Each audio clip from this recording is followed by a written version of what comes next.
Hey guys, welcome back. This is History of Futurama, Season 4, Episode 9 of my show, which is also going to be about Episode 9. But before I start talking about it, I just want to mention, um, I, this will be the only video I do, during this long weekend until after Canada Day on July 1st. So I'll probably continue doing Futurama videos July 2nd or something. I just wanted to get that out of the way there before I finish, and so on and so forth. But anyway, I just wanted to get that out of the way before I continued. And anyway, one last thing I'm gonna mention before I actually start talking about this video.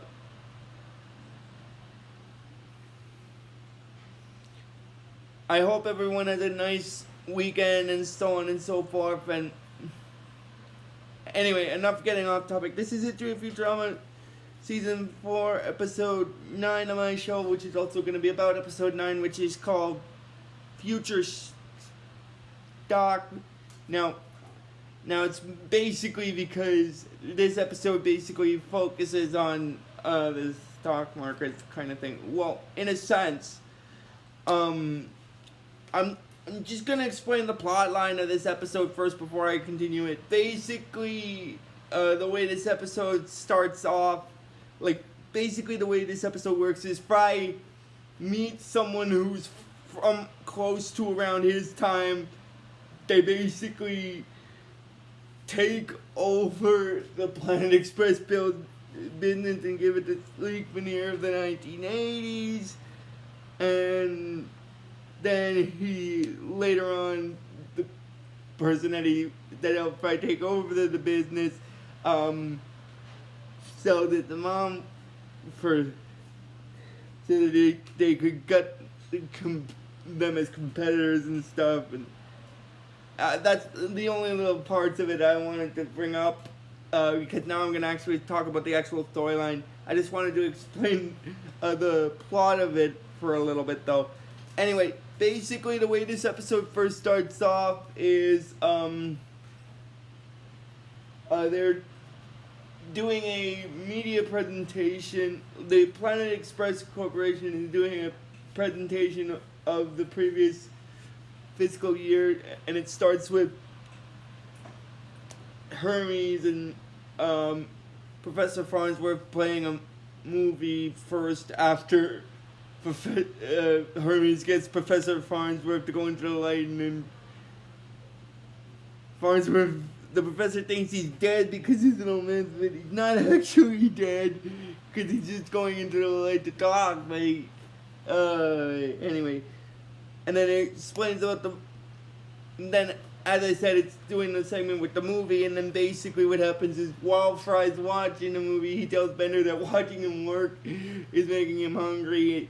Actually, it's not Bender he's talking to, but rather it's Zoidberg, and then he asks Zoidberg, does he want to go help him find some food?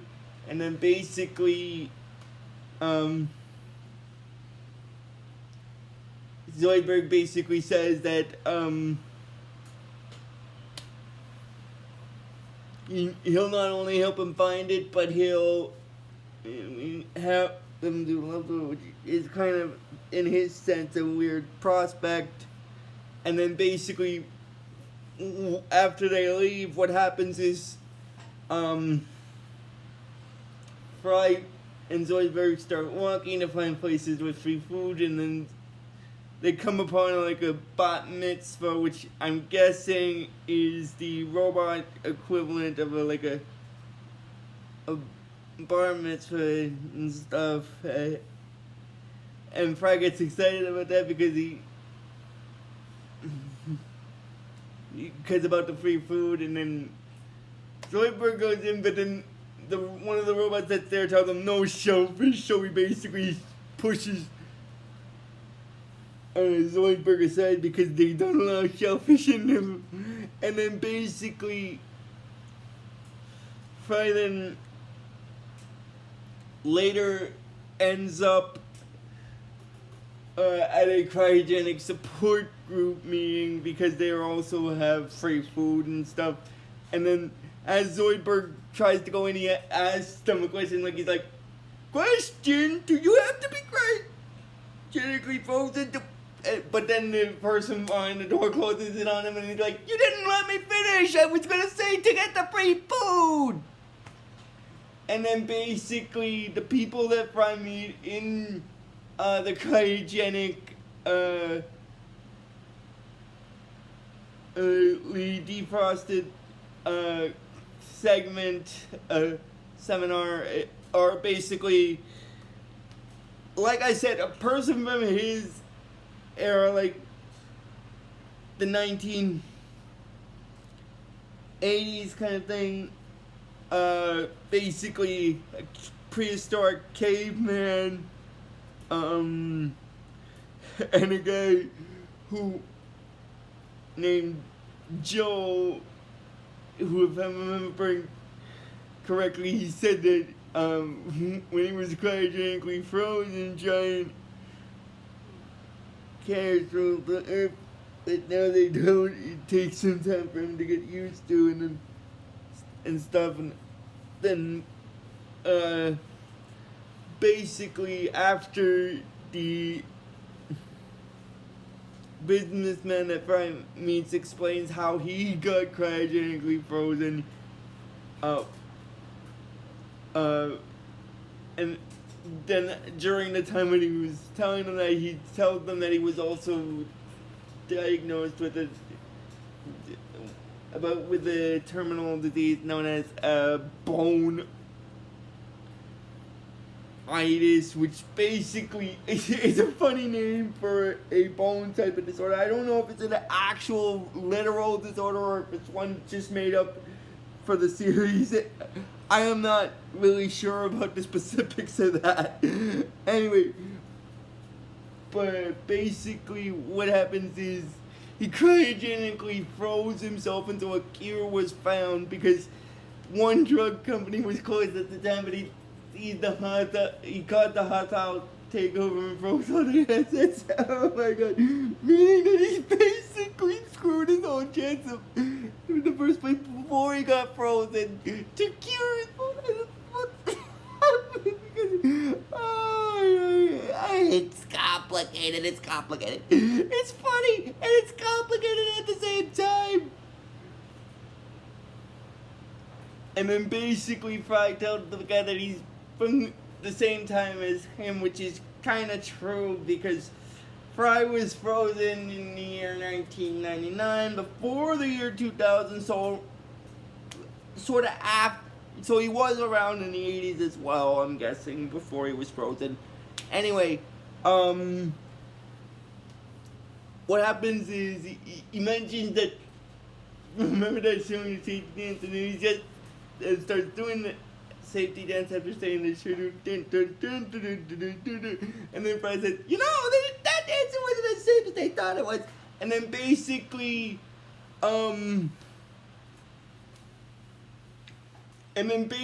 what happens is Fry offers the 80s guy a job at the company where he works, but he has to go in for voting for the new CEO because the old lady who owns 1% of Planet Express's stocks votes to have a new chief executive officer or CEO put in place and oust the professor. Oh my god. And so basically they put all their stocks in Florida, and then Fry votes for his 1980s friend who's from, like I said, close around the same timeline he is. And then as he takes his shares out, he's like, asks like, "My shares still count if they go through the dish to the drying machine, right?" And then basically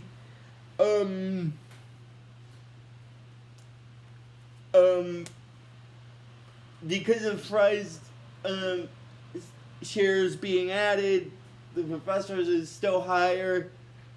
So he basically is still the chief executive officer, but then Scruffy, who's the janitor in this series, said that hold it right there. Scruffy volunteers his 40,000 shares to the mysterious stranger. And then basically when Leela hears that, she wonders how he has twice as much stock as the rest of them. And then Scruffy said that's the reason is because he's the reason it's coming. And because of his 40,000 being added to the shares that Fry had,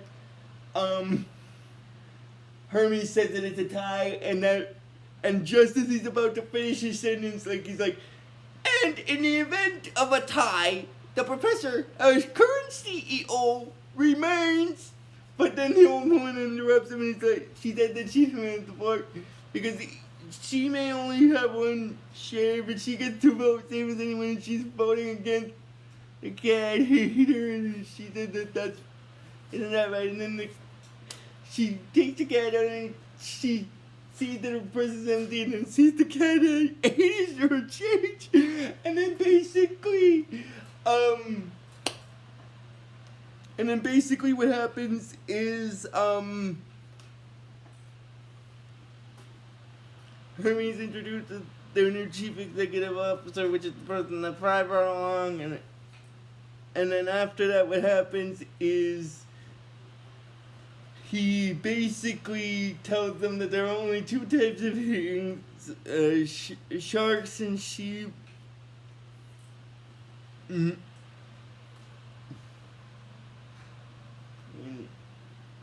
Shark. So anyone who's a sheep is fired, and then basically Zoidberg asks a question question? What? She's the one that is which is the one that is okay to hold lovingly like a hug. And then basically the new CEO tells Zoidberg that he's gutsy, so that makes him a shark, which is another thing that he's gonna say again when he's moving into the new stuff. Oh my god. Oh, which leads into a funny segment of it. I'm just oh, I'm sorry, but that's just hilarious. Anyway, basically, and then he's wondering what this business is, and then package delivery, and he's like, package delivery? Oh, God. Fantastic! And then he said that the first order of business is to blame all the failings of this company on the one who ran it before him, which is the professor, and then the professor's like, I'll ruin you like I ruined this company. And then he says, fantastic. And now he asks the professor what was his overall business plan, and the professor's like, yeah, business plan, yes. I keep it right here, right next to my heart. And so he goes into the files which is also where his heart is, but I'm guessing he grabs the wrong one, because when he gives it to the guy, he's like, this isn't a business plan, it's an escape plan.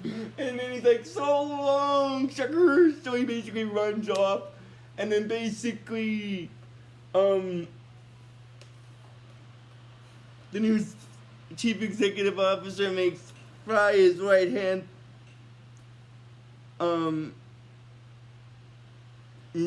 person in charge, as he's also someone similar to him, and then basically they get a little upset about that and saying that they're ruined, and then basically after that there's a segment where Fry and the guys from the 1980s are in Ozarks, and then they're doing this,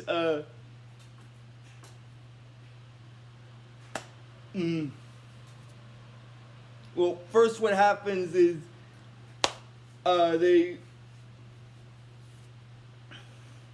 go to where Mom's friendly delivery company is and say that they have to take her there because she's having a duty on, and basically they're saying that Hermes is saying that they can't take their mom. Her company is big and powerful. Theirs is small and neutral, and then basically he says that it's about.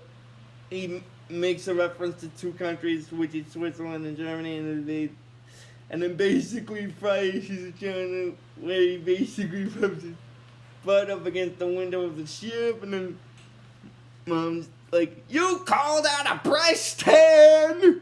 And then she tells Walt, like, "Walt, hit the retaliation button!"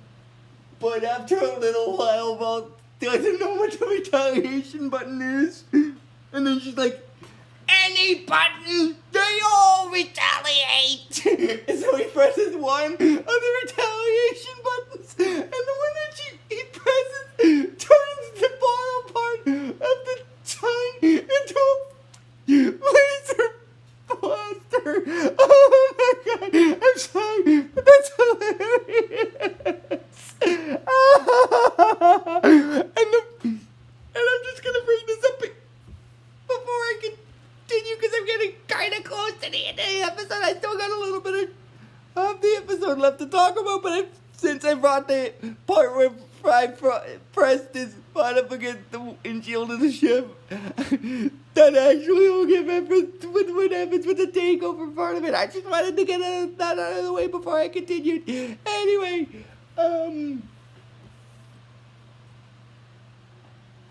then Fry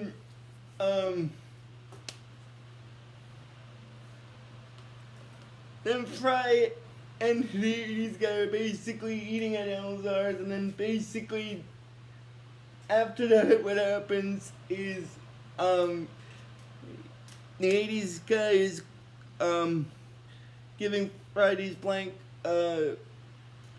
pieces of paper like to read out, and then like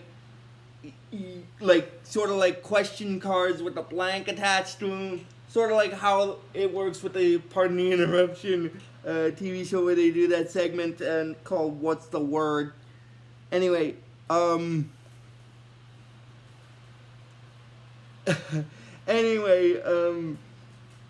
when he says, "I'm worried about blank," and then Fry's like, "Don't you worry about blank, let me worry about blank," and then the guy's like, he said that's good. He also would have accepted blank.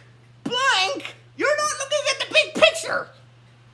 And then that's when Mom basically shows up, and then basically she shoves Fry aside, and she basically says, "Stop a cork in it, booger blaster. It's time. The rest of us had a talk." And then basically the 80s guy basically mentions to Fry that he'll take care of this, and he tells him to head back to the office and grease the wheels and stuff, and he's like, Fry says that he's on it, but if he needs him, he'll know it. And he accidentally ends up in going into the basement of the restaurant. Oh my god. And in the next scene, he's ironing out his tie, and he's being angry because Mom called him a booger blaster because he's like, "Call me a booger blaster. I'll blend the booger so." And then the other members of the company come in, and then basically, Leo tells Fry that they're worried about Planet Express, and then basically, Fry mentions that what he says about they shouldn't worry about Planet Express, let him worry about it, and then basically, Hermes says that guy's such a flashy con man, and Fry's been hypnotized by his swinging baloney, basically, and then after Leela said that Fry's changed, Fry basically activates the intercom to ask Miss Johnson, which is the person inside, which is an automated voice inside the intercom about if he has changed, which she said that he hasn't, and then after they try to explain about stuff, and the professor said that this is not like a business, it's like a family, because Leela got annoyed because the 80s guys turning it into some kind of business, and then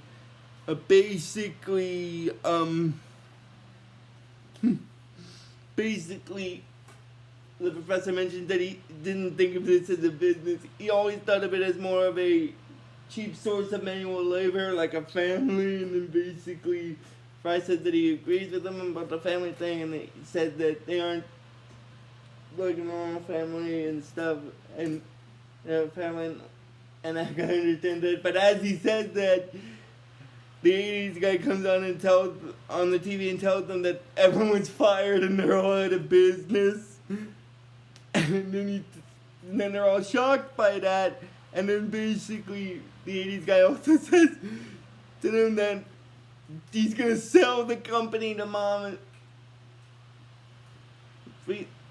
so that she can cut the company and cut them out as competitors, and then basically she starts off saying it nicely, like she's like, "Don't let the door hit you on the way out," and then she gets angry because I think this is also because she was still a little annoyed with Frank putting his hands on the ship before she blasted it, because he's like, after she said that don't let the door hit you on the way out, she's like, "Because I don't want ass prints on my new door," and then the others get angry with Frank because the company's getting sold because of him, and then so he basically tries to escape using his chair, but the chair's rocket fuel doesn't work, and then he takes the automated intercom thing and says, "Miss Johnson, please bring in some more chair fuel," and then in the next scene he basically tries to explain that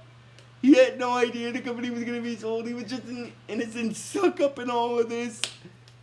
And he said that they gotta believe him, and Leela said that he should just leave them alone and let them clean out in their lockers, and then Bender agrees, but he's not actually cleaning out his locker, he's cleaning out Hermes' locker!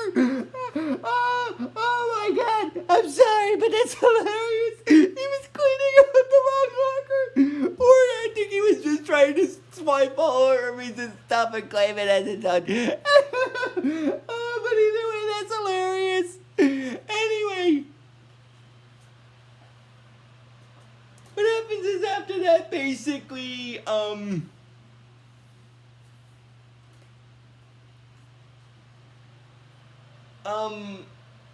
Fry basically asks Miss Johnson if he's still a good person, and then Miss Johnson said that she doesn't know she's an automated voice built into the intercom, and then basically he said that he's got to make this right.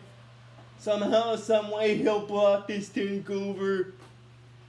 And then as he's about to go for the stuff to take over, the Miss Johnson tells him that his magician is here, his 4 o'clock magician is here, and then Fry's like, "Believe it or not, I have more important things to do than laugh loudly and clap my hands."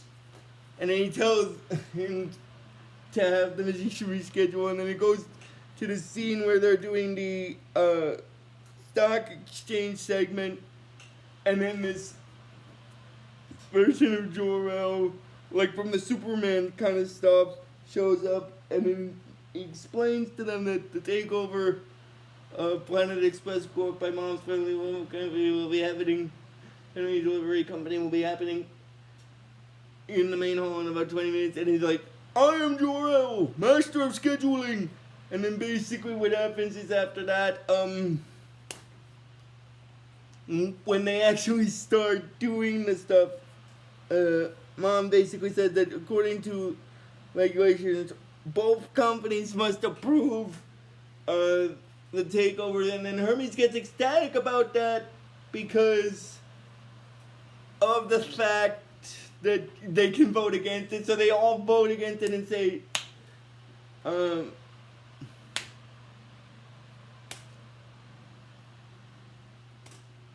they all disagree with it, but then the guy that's selling the company to Mom basically hits the sell button, and he gets a lot of people in the sell thing, and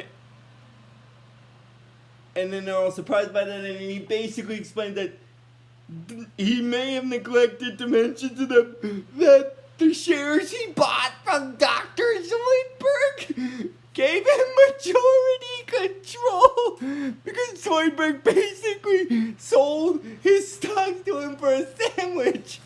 Oh my god, I'm sorry. Anyway.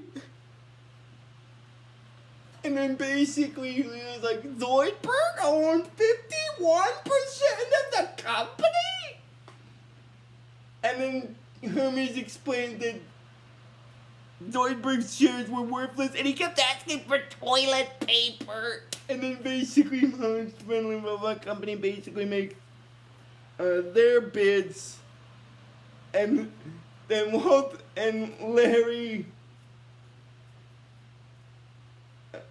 Igner basically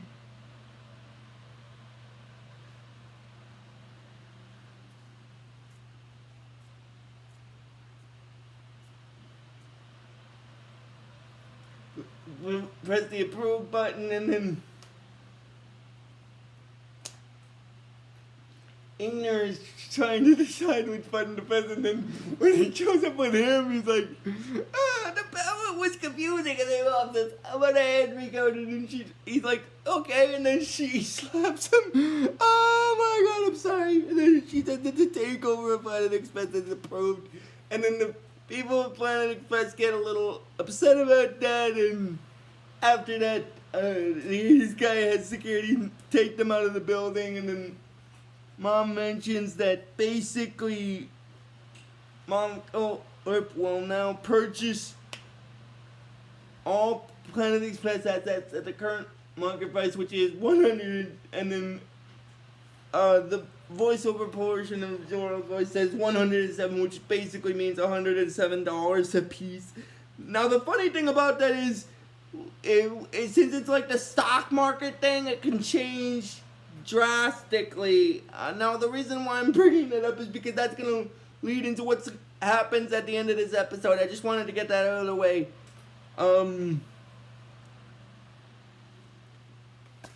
And the 80s guy basically has the security robots take the former Planet Express members out of the building, and then basically Bender tells the security bot that he hurt his feelings, and then basically one of the blob creatures there is like, what are you Sololites griping about?